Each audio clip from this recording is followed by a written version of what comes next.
Стоп. Кое турсаң, өткөрүп өтсөң, мен сага бир сонун нерсе айтам. Билем, Инстаграмга кирдиң, листайт этип отурасың азыр. Убактың кетип атат. Ооба, аны менден жакшы билесиң.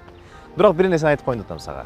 Бүгүнкү санариптик доордо адамдарда бир проблема пайда болду. Бул клиптик мышление, клиптик ой жүгүртүү. Башкача айтканда, адамдар концентрациясын бир нерсеге өтө алыска чейин кое албайт. Эмнеге десе, ушу Instagram, TikTok сыяктуу жарыяларды лентаны барактап отуруп, бир да жарыянын аягына чейин көрбөй, менин адаты эч нерсени аягына чейин бүтүрбөй көнүп калат экен дагы, ал жашоосунда чоң проблемага айланат экен.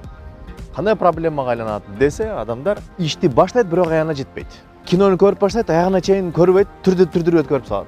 Китепти окуп баштайт, аягына жетпей эле жаап кайра Instagramга же TikTokко кирип кетет. Мунун келип чыгуу себеби эмнеде десе, Instagramды листайт эткенде жарыяларды аягына чейин көрбөй эле туш келди листайт эте берүү. Эмне кылуу керек? Instagram менен TikTokко вообще кирбей коюңуз деп айтпайм. Кириңиз, бул бүгүнкү замандын талабы. Бирок эң керектүү гана каналдарга катталыңыз. Мисалы ишкерлик академиясы. Мисалы мен баракча Максут Аяскар. Ушул сыяктуу мындай бир сизге бир баалуулук берген. Эгерде стройкада иштесеңиз, сизге ошол тармакта бир лайфхактарды сунуштаган. Эгерде сулуулук тармагында иштесеңиз, анда ошол тармакта сизге бир пайдалуу кеңештерди берген гана аккаунттарга катталыңыз дагы ашыкча жөн эле баягы звездалар, өзүн мактап кыйын болгондордун баракчаларынан отписка болуңуз. Эң керектүү баракчаларда калыңыз.